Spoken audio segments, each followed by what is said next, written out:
പ്രിയമുള്ള എൻ്റെ വിദ്യാർത്ഥിനികളെ എല്ലാവരെയും ഞാൻ ഓൾ കേരള ഡിസ്റ്റൻസ് എഡ്യൂക്കേഷൻ എന്ന് പറയുന്ന നമ്മുടെ സ്ഥാപനത്തിൻ്റെയുള്ള ഓൺലൈൻ വീഡിയോ ക്ലാസ്സിലേക്ക് സ്വാഗതം ചെയ്യുകയാണ്. ഇന്ന് ഞാൻ നിങ്ങൾക്ക് മുമ്പിൽ പ്രസൻറ്റ് ചെയ്യുന്നത് NSൻ്റെ +2 സോഷ്യോളജി ഹ്യൂമാനിറ്റീസിൽ വരുന്ന സോഷ്യോളജി കോഡ് നമ്പർ 331 2024 ഒക്ടോബർ നടന്ന ക്വസ്റ്റ്യൻ പേപ്പറിൻ്റെ 5 മാർക്കിൻ്റെ വിവിധ ക്വസ്റ്റ്യൻസും ആൻസറുമാണ് അവതരിപ്പിക്കുന്നത്. ആദ്യമായിട്ട് എൻ്റെ വീഡിയോ കേൾക്കുന്ന എല്ലാവരും ലൈക്ക് ചെയ്യുക, ഷെയർ ചെയ്യുക, കമൻറ്റ് ചെയ്യുക, സബ്സ്ക്രൈബ് ചെയ്യുക. നമുക്കറിയാം 2005 ഏപ്രിൽ ബാച്ചുക്കുള്ള എക്സാം ഏകദേശം ഏപ്രിൽ 10 ശേഷം ആരംഭിക്കും, മെയ് 25 ഉള്ളിൽ അവസാനിക്കുകയാണ് ചെയ്യുന്നത്. കറക്റ്റ് ഡേറ്റ് വന്നു കഴിഞ്ഞാൽ നിങ്ങൾക്ക് അത് ഹാൾ ടിക്കറ്റ് ഡൗൺലോഡ് ചെയ്യാവുന്നതാണ്. നമുക്ക് പുതിയ രീതിയിലുള്ള എക്സാം നടന്നത് 2024 ഏപ്രിലാണ് ഫസ്റ്റ്. അതിൻ്റെ ക്വസ്റ്റ്യൻ പേപ്പർ നമ്മൾ സോൾവ് ചെയ്തു. രണ്ടാമത് നടന്ന എക്സാമാണ് 2024 ഒക്ടോബർ. അതിൽ വരുന്ന 5 മാർക്കിൻ്റെ ഓപ്ഷൻ മൊഡ്യൂളുള്ള ക്വസ്റ്റ്യൻസ് നമ്മൾ കഴിഞ്ഞ വീഡിയോയിൽ അവതരിപ്പിച്ചു. ഇത് ഓപ്ഷൻ മൊഡ്യൂൾ അല്ലാത്ത ഭാഗത്ത് നിന്ന് വരുന്ന 5 മാർക്കിൻ്റെ വിവിധ ക്വസ്റ്റ്യൻസുമാണ്. ഇവിടെ 2 ക്വസ്റ്റ്യൻസ് ആണ് വരുന്നത്. ഓക്കെ, ഓരോ ക്വസ്റ്റ്യൻസിലും നമുക്ക് ഈ 2 ഉണ്ട്, ഏതെങ്കിലും ഒന്ന് അറ്റൻഡ് ചെയ്താൽ മതി എന്ന് പറയുന്നത്. ഇതിൻ്റെ ആൻസർ നിങ്ങൾക്ക് ഗൈഡിലോ അല്ലെങ്കിൽ ടെക്സ്റ്റ് ബുക്കിലോ നോക്കിയാൽ കാണാവുന്നതാണ്. First 39 first question. It has been observed that deprivation and discrimination faced girl child in some sections of our society. നമ്മുടെ സമൂഹത്തിൽ പെൺകുട്ടികൾക്ക് ഇതിൽ ഒരുപാട് പ്രോബ്ലംസ് വരുന്നുണ്ട്. ജെൻഡർ ഡിസ്ക്രിമിനേഷൻ, മെയിൽ ഫീമെയിൽ എന്ന രീതിയിൽ സ്ത്രീകൾ അനുഭവിക്കുന്ന പെൺകുട്ടികൾ അഭിമുഖീകരിക്കുന്ന ഒരുപാട് പ്രശ്നങ്ങളുണ്ട്. എക്സ്പ്ലെയിൻ വിത്ത് എക്സാമ്പിൾ ഇവിടെ കണ്ടുണ്ട്. നമ്മുടെ ഇന്നത്തെ ഈ ആധുനിക യുഗത്തിൽ ഒരു ഉദാഹരണ സഹിതം വ്യക്തമാക്കാനാണ് പറഞ്ഞത്. ഇതിന്റെ ആൻസർ നമുക്ക് 33ാമത്തെ ചാപ്റ്ററിൽ വരുന്നുണ്ട്. Gender discrimination and gender equality എന്ന രീതി, ലിംഗവിവേചനം ലിംഗസമത്വം എന്ന് പറയുന്ന 31ാമത്തെ ചാപ്റ്ററിൽ വരുന്നുണ്ട്. ഈ ലിംഗപരമായ വിവേചനം എന്ന് പറഞ്ഞാൽ വളരെ സൂക്ഷ്മവും ഗൗരവപരമായ ഒരു സാമൂഹ്യ അനീതിയാണ്. സ്ത്രീയാണ് എന്ന ഒറ്റ കാരണത്താൽ മറ്റെല്ലാ യോഗ്യതകളും ഉണ്ടെങ്കിലും അവരെ സാമൂഹികപരമായി പിന്നോക്കം തള്ളുന്ന ഒരു അവസ്ഥ എന്ന് പറയുന്നത് ലിംഗവിവേചനം എന്ന് പറയുന്ന പുരുഷന്മാർ ആധിപത്യം സ്ഥാപിക്കുകയും സ്ത്രീകൾ താഴെപ്പെടുകയും ചെയ്യുന്ന ഒരു അവസ്ഥയാണ് ലിംഗവിവേചനം. അപ്പൊ അത് ഇന്നത്തെ ആധുനിക യുഗത്തിൽ പല രീതിയിലുണ്ട്. കുടുംബത്തിൽ തന്നെ എന്താണ് 1ാം സ്ഥാനം പുരുഷന്മാർക്ക് കൊടുത്തിട്ട് സ്ത്രീകളെ 2ാം സ്ഥാനം സെക്കൻഡറി വിഭാഗമാക്കുക, പ്രൈമറി സെക്കൻഡറി എന്ന രീതിയിൽ വേർതിരിക്കുന്നുണ്ട്. വീട്ടുപണികളിൽ ഭൂരിപക്ഷം സ്ത്രീകളും ഒതുങ്ങിപ്പോകുന്നതിന് കുടുംബത്തിൽ ഏറ്റവും കൂടുതൽ ജോലിഭാരം വഹിക്കുന്നത് സ്ത്രീകളാണ്. എന്നാൽ അവരുടെ സേവനം വേതന രഹിതമാണ് എന്നുള്ളത്. അവർ ജോലി ചെയ്യുന്നുണ്ട്, പക്ഷെ വീട്ടിൻ്റെ ഉള്ളിലായതുകൊണ്ട് തന്നെ അവർക്ക് വേതനം ലഭിക്കുന്നില്ല എന്നുള്ളതാണ്. ഇവരുടെ മേഖല കുടുംബത്തിനകത്ത് മാത്രമായി പലപ്പോഴും പുറം മേഖലയുമായി ടച്ച് വരുന്നില്ല. 30% സ്ത്രീകൾ മാത്രമാണ് പുരുഷന്മാരോടൊപ്പം സാമ്പത്തികമായി പുറമെ ജോലി ചെയ്യുന്നതെന്നാണ്. 2ാമത് മതമാണ്. മതങ്ങൾ ലിംഗപരമായ വിവേചനത്തിന് ഒരു പ്രധാന ഉറവിടമാണ്. മതഗ്രന്ഥത്തിൽ സ്ത്രീകൾ ആദരിക്കപ്പെടേണ്ടതാണ് എന്ന് ഒരുപാട് തവണ ആവർത്തിച്ച് പറഞ്ഞു. എന്നാൽ ഇതേ ഗ്രന്ഥങ്ങളെ കൂട്ടുപിടിച്ചുകൊണ്ട് തന്നെ സ്ത്രീകൾക്കെതിരായ സാമൂഹ്യ അനാചാരങ്ങൾ തന്നെ എന്ത് ചെയ്യുന്നുണ്ട്, വരുന്നുണ്ട്. പിന്നെ വിദ്യാഭ്യാസം, ദേശീയ വിദ്യാഭ്യാസം എല്ലാ തരത്തിലും സ്ത്രീ വിവേചനവും വിദ്യാഭ്യാസ സമ്പ്രദായത്തിൽ നിന്ന് പുറന്തള്ള വ്യവസ്ഥയുന്നുണ്ട്. വിദ്യാഭ്യാസ മേഖലയിൽ പലപ്പോഴും സ്ത്രീകൾക്കും പെൺകുട്ടികൾക്കും നെഗറ്റീവ് ഇമേജ് കൊടുക്കുന്ന ഒരു അവസ്ഥ വരുന്നുണ്ട്. വിവാഹം ചെയ്ത് കഴിഞ്ഞാൽ അവരെ പഠിപ്പിക്കണ്ട എന്ന രീതിയിൽ വീട്ടു ജോലികൾ മാത്രം നോക്കി ആ രീതിയിൽ ചിന്തിക്കുന്ന കുടുംബങ്ങൾ ഒരുപാട് ഇന്ന് വരുന്നുണ്ട്. അപ്പോൾ അവിടെയൊക്കെ നെഗറ്റീവ് മേഖല. പിന്നെ അതേപോലെ എക്കണോമിക് ഇൻസ്റ്റിറ്റ്യൂഷൻ, സ്ത്രീകൾ പൊതുവെ ഗാർഹിക ജോലികൾ മാത്രം ഗ്രഹിക്കപ്പെടുന്നു. അതുകൊണ്ട് തന്നെ സ്ത്രീകളുടെ ജോലി പുരുഷന്മാരുടെ ജോലി എന്നിങ്ങനെയുള്ള തരംതിരിവും സാമ്പത്തിക മൂലാധിഷ്ഠ ചിന്താഗതികളും ശക്തപ്പെടുന്നുണ്ട്. പുരുഷൻ കുറെ കൂടെ സംഘടിതനും ചിന്താഗതികളും ഉള്ള ആളുകളാണ്. സ്ത്രീകൾ വിട്ട് ജോലികൾക്ക് പുറമെ മറ്റു ജോലികളും ചെയ്യേണ്ടി വരുന്നുണ്ട്. പിന്നെ പൊളിറ്റിക്കൽ ഇൻസ്റ്റിറ്റ്യൂഷൻ, നിലവിലെ രാഷ്ട്രീയ സംവിധാനത്തിലും സ്ത്രീകൾക്ക് വിവേചനം അനുഭവിക്കുന്നുണ്ട്. അധികാരം കൈകാര്യം ചെയ്യാനുള്ള അനുഭവപാഠ സ്ത്രീകൾക്ക് കുറവാണ്. പ്രാദേശിക സ്വയംഭരണ സ്ഥാപനങ്ങളിൽ 1/3 സീറ്റുകൾ സ്ത്രീകൾക്ക് വേണ്ടി സംവരണം ചെയ്യുന്നുണ്ട്. ഇനി ഇത് അറിയാത്തവര്, what is population explosion, explain 3 stage of population trans. എന്താണ് ജനസംഖ്യ വിസ്ഫോടനം, ജനസംഖ്യ വർധനവുമായി ബന്ധപ്പെട്ട 3 ഘട്ടങ്ങൾ ഏതൊക്കെയെന്നുള്ളതാണ്. അപ്പൊ ഇതിന്റെ ആൻസർ നമുക്ക് ഏകദേശം 29ാമത്തെ ചാപ്റ്ററിൽ വരുന്നുണ്ട്. Major social problems of India, ഇന്ത്യയിലെ പ്രധാന സാമൂഹ്യ പ്രശ്നങ്ങൾ എന്ന് പറയുന്നതിൽ 29ാമത്തെ ചാപ്റ്ററിൽ ഗൈഡിൽ 8ാമത്തെ ക്വസ്റ്റ്യൻസ് വരുന്നുണ്ട്. ജനസംഖ്യ വിസ്ഫോടനം. 1951 മുതൽ ഇന്ത്യയിലെ ജനസംഖ്യ ഭീമമായ തോതിൽ വർദ്ധിക്കാൻ തുടങ്ങി. പെട്ടെന്ന് ജനസംഖ്യ വൻതോതിൽ വർദ്ധിക്കുന്നതിനാണ് ജനസംഖ്യ വിസ്ഫോടനം. ഇന്ന് ഇന്ത്യയിലെ ജനസംഖ്യ ഏകദേശം 140ഓളം കോടിയായിട്ടുണ്ട്. ഇന്ത്യയിലെ ജനസംഖ്യ വർധനവിന്റെ 49% ബീഹാർ, മധ്യപ്രദേശ്, രാജസ്ഥാൻ, UP ഇവരാണ്. ഇപ്പൊ തന്നെ നിലവിൽ ലോകത്തിൽ 1ാം സ്ഥാനമായിട്ട് ഇന്ത്യ മാറിയിട്ടുണ്ട് എന്നതാണ് പറയുന്നത്.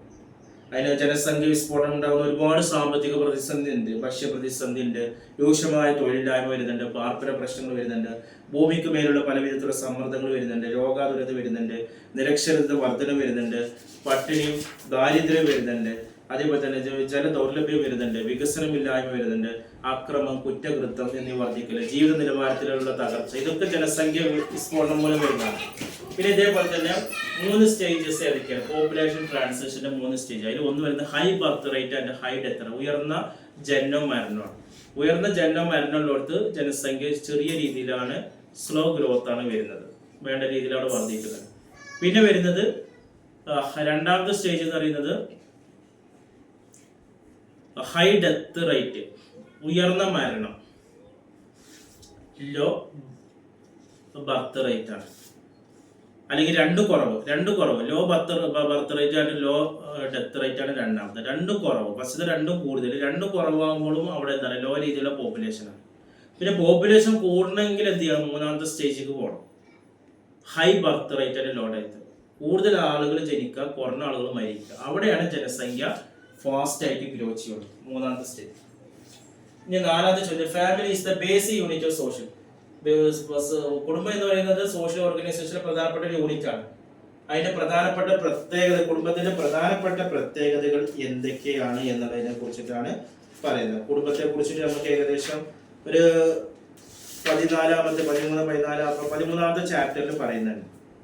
കുട്ടികളോടുകൂടി അല്ലെങ്കിൽ കുട്ടികളല്ലാതെ ഭാര്യയും ഭർത്താവുമായോ അല്ലെങ്കിൽ കുട്ടികളോടുകൂടി ഒരു സ്ത്രീയോ അല്ലെങ്കിൽ കുട്ടികളോടുകൂടി ഒരു പുരുഷനോ അടങ്ങിയ ഒരു ശാശ്വതമായ ബന്ധമാണ് കുടുംബം. അതിൻ്റെ പ്രത്യേകതകൾ, ഒരുപാട് പ്രത്യേകതകൾ പറഞ്ഞിട്ടുണ്ട്. അതിൽ ഒന്ന് യൂണിവേഴ്സാലിറ്റി, സാർവത്രികമാണ്. ലോകത്തിലെ ഏത് സമൂഹത്തിലും അവിടെ എല്ലാ കുടുംബ സംവിധാനവും കാണാൻ കഴിയും. ഒരു സമൂഹത്തിൽ കുടുംബത്തിന് വളരെ ഉത്തരവാദിത്തമാണ്. 2 സ്നേഹാദി വികാരങ്ങളും വൈകാരികം. ഒരു കുടുംബത്തിലെ അംഗങ്ങൾ എല്ലാം മാനസികമായ അടുപ്പമുള്ളവരായിരിക്കും. ഓരോ അംഗവും മറ്റുള്ള അംഗങ്ങൾക്ക് സ്നേഹവും പരിഗണനയും സംരക്ഷണം നൽകും. 3 പരിമിതമായ വലിപ്പാണ്. അടിസ്ഥാനപരമായി ഭർത്താവും ഭാര്യയും അവരുടെ അവിവാഹിതരായ മക്കളും ചേർന്നാണ് കുടുംബം. കുടുംബത്തിലെ അംഗങ്ങളുടെ എല്ലാം രക്തബന്ധം വഴിയോ വിവാഹബന്ധം വഴിയോ ചേർക്കപ്പെട്ടത്. 4 സാമൂഹ്യ ഘടനയിലെ കേന്ദ്രസ്ഥാനം. സാമൂഹ്യ ഘടനയുടെ മറ്റ് എല്ലാ സംവിധാനങ്ങളെ വെച്ച് നോക്കുമ്പോഴും കുടുംബത്തിന് കേന്ദ്രസ്ഥാനമാണ് ഉള്ളത്. 5 അംഗങ്ങൾക്കിടയിലെ ഉത്തരവാദിത്വ ബോധമാണ്. ഒരു കുടുംബത്തിലെ അംഗങ്ങൾക്ക് മറ്റുള്ള അംഗങ്ങളോട് കടമകൾ ഉത്തരവാദിത്തത്തിന്റെ മാതാപിതാക്കൾ മക്കളുടെ കാര്യം ശ്രദ്ധിക്കുന്നുണ്ട്. 6ാമത് പെരുമാറ്റ രീതിയിലെ സാമൂഹ്യ നിയന്ത്രണം. സാമൂഹ്യ നിയന്ത്രണം പെരുമാറ്റത്തിൽ ഉണ്ടാകും. ഇനി ഇത് അറിയാത്തവരാണെങ്കിൽ അതിൽ B question, certain definite and comparatively stable patterns of behavior of different members key group. ഈ ബന്ധുത്വം എന്ന് പറയുന്ന ചാപ്റ്റർ ഉണ്ട് 14ാമത്തെ. അതിൽ തന്നെ കിൻഷിപ്പ് ബിഹേവിയർ ഉണ്ട്, അവോയ്ഡൻസ് ബിഹേവിയർ ഉണ്ട്, അവൻകുലേറ്റ് ഉണ്ട്, അമിറ്റേറ്റ് ഉണ്ട്, ടെക്നോഗമി ഉണ്ട്. 14ാമത് ഈ ബന്ധുത്വം എന്ന് പറയുന്നത് രക്തബന്ധം എന്നൊക്കെ പറഞ്ഞിട്ടുള്ള ചാപ്റ്റർ ചെയ്യുന്നുണ്ട്. 14ാമത്തെ ബന്ധുത്വ മര്യാദകൾ ഏതൊക്കെയാണെന്നുള്ളതാണ്. 5 മാർക്കിന്റെ ആയതുകൊണ്ട് എന്താണ് ബന്ധുത്വം എന്നുള്ളത് ആദ്യം നമ്മൾ എഴുതണം. സാമൂഹ്യ സ്ഥാപനങ്ങളിൽ ഒന്നാണ് ബന്ധുത്വം. ബന്ധുത്വം വ്യക്തിയുടെ സാമൂഹ്യവൽക്കരണത്തിനും സമൂഹത്തിന്റെ ഐക്യ നിലനിർത്തൽ സഹായിക്കുന്നു. അടുത്ത ബന്ധുക്കളുടെ ഒരു ഗണമാണ് കുടുംബം. കുടുംബത്തിലെ എല്ലാ ബന്ധുക്കളും അടങ്ങുന്ന സഞ്ചയമാണ് ബന്ധുത്വം. കുടുംബത്തെ അടിസ്ഥാനമാക്കിയുള്ള ബന്ധമാണ്. ബന്ധുത്വത്തിൽ രക്തബന്ധമുണ്ട്, വിവാഹം വഴിയുള്ള ബന്ധമുണ്ട്. ഇനി അതിന്റെ വിവിധ രീതികൾ, മര്യാദകൾ എന്തൊക്കെയാണ്? ഒഴിവാക്കൽ ബന്ധമാണ് ഈ അവോയ്ഡൻസ് എന്ന് പറയുന്നത്. നമ്മുടെ ക്വസ്റ്റ്യൻസ് പറയുന്നത് എല്ലാ സമുദായത്തിലും ഒരു തരത്തിൽ അല്ലെങ്കിൽ മറ്റൊരു തരത്തിൽ ഒഴിവാക്കൽ മര്യാദ ഉണ്ട്. ചില ബന്ധുക്കളിൽ നിന്ന് വിട്ടു നിൽക്കണം. അച്ഛൻ പുത്രന്റെ ഭാര്യയുമായി അടുത്ത് ഇടപെടുന്നത് ഒഴിവാക്കണം. മകന്റെ ഭാര്യയുമായിട്ട് മരുമകളുമായിട്ട് അടുത്ത് ഇടപെടുന്നത് ഒഴിവാക്കണം. 2ാമത്തെന്ന് പറയുന്നത് അമിറ്റേറ്റ് ബന്ധമാണ്. എന്താണ് അമിറ്റേറ്റ് എന്ന് പറയുന്നത്? അമിറ്റേറ്റ് നല്ല പിതൃദായമായ ക്രമമുള്ള കുടുംബങ്ങളിലാണ് ഇത് പ്രധാനമായി നിലകൊള്ളുന്നത്.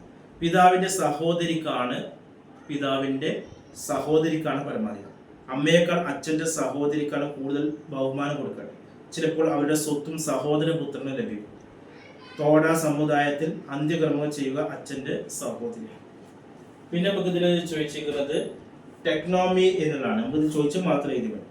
ടെക്നോണമി എന്ന് പറഞ്ഞാൽ അനുസരിച്ച് ഒരാൾ തൻ്റെ ബന്ധുവിനെ നേരിട്ട് പരാമർശിക്കണം. മറ്റൊരു ബന്ധുവിലൂടെ മാത്രമേ പരാമർശിക്കുള്ളൂ. പരമ്പരാഗത ഹിന്ദു കുടുംബത്തിൽ ഭാര്യ ഭർത്താവിന്റെ പേര് പറയില്ല. ഒരു വ്യക്തിയെ നേരിട്ട് പേര് വിളിക്കുന്നത് ബഹുമാനക്കുറവായി കണക്കാക്കപ്പെടുന്നതാണ്. ഇതേപോലെ ഒരുപാട് മര്യാദ രീതികൾ ചാപ്റ്ററിലുണ്ട്. ഇതിൽ ഏതെങ്കിലും ഒന്ന് നിങ്ങൾ എഴുതിയാൽ മതി. ഇതുമായി ബന്ധപ്പെട്ട് എന്തെങ്കിലും സംശയം ചോദിക്കുക. ഇനി തുടർന്നുള്ള വീഡിയോ നമ്മൾ 3 മാർക്കിന്റെ 2 മാർക്കിന്റെ ഒക്കെ ക്വസ്റ്റ്യൻസ് അവതരിപ്പിക്കും. അതിനായി നമ്മൾ ചാനൽ സബ്സ്ക്രൈബ് ചെയ്യുക. എല്ലാ വിഷയത്തിന്റെയും പ്രീവിയസ് ഇയർ ക്വസ്റ്റ്യൻ പേപ്പർ നമ്മൾ അവതരിപ്പിക്കുന്നുണ്ട്. ഓക്കെ. പിന്നെ പ്രത്യേകിച്ച് ശ്രദ്ധിക്കേണ്ട മൾട്ടിപ്പിൾ ചോയ്സ് ക്വസ്റ്റ്യൻസ് ഉണ്ട് ക്വസ്റ്റ്യൻ പേപ്പറിന്റെ ഫസ്റ്റ് പാർട്ട്. അത് നിങ്ങൾ ടെക്സ്റ്റ് ബുക്കിന്റെ ഇടയിലുള്ള ഇൻഡെക്സ് ക്വസ്റ്റ്യൻസ് വർക്ക്ഔട്ട് ചെയ്താലേ കിട്ടുള്ളൂ. അത് നന്നായി വർക്ക്ഔട്ട് ചെയ്ത് അതിന്റെ ആൻസർ അതേ ഭാഗത്തുണ്ട്. അതേപോലെ തന്നെ അഡ്മിഷൻ സംബന്ധമായ കാര്യങ്ങൾക്ക് SSLC +2 ഇന്ത്യയിലെ മുഴുവൻ സ്റ്റേറ്റുകളിൽ നമ്മൾ അഡ്മിഷൻ കൊടുക്കുന്നുണ്ട്. 1 മാസം കൊണ്ട്, 2 മാസം കൊണ്ട്, 3 മാസം കൊണ്ട്, 6 മാസം കൊണ്ട്. ഓഫ്ലൈൻ എക്സാം ഉണ്ട്. ഇനി ബോസ് എഡ്യൂക്കേഷന്റെ ഓൺലൈൻ എക്സാം ഉണ്ട്. വീട്ടിലിരുന്ന് തന്നെ നിങ്ങൾക്ക് ഓൺലൈനായിട്ട് പരീക്ഷ മൊബൈലിൽ എഴുതാവുന്നതാണ്. അതേപോലെ തന്നെ ഇഗ്നോ ശ്രീനാരായണ ഗുരു യൂണിവേഴ്സിറ്റിയുടെ ഡിഗ്രി PG അഡ്മിഷൻ നൽകുന്നുണ്ട്. കൂടുതൽ വിവരങ്ങൾക്കും അഡ്മിഷനും കോൺടാക്ട് ചെയ്യേണ്ട വാട്സപ്പ് നമ്പർ നമ്മുടെ ചാനലിന്റെ ഡിസ്ക്രിപ്ഷൻ ബോക്സിലുണ്ട്. നിങ്ങൾ കോൺടാക്ട് ചെയ്യുക 9037114679. Okay, thank you.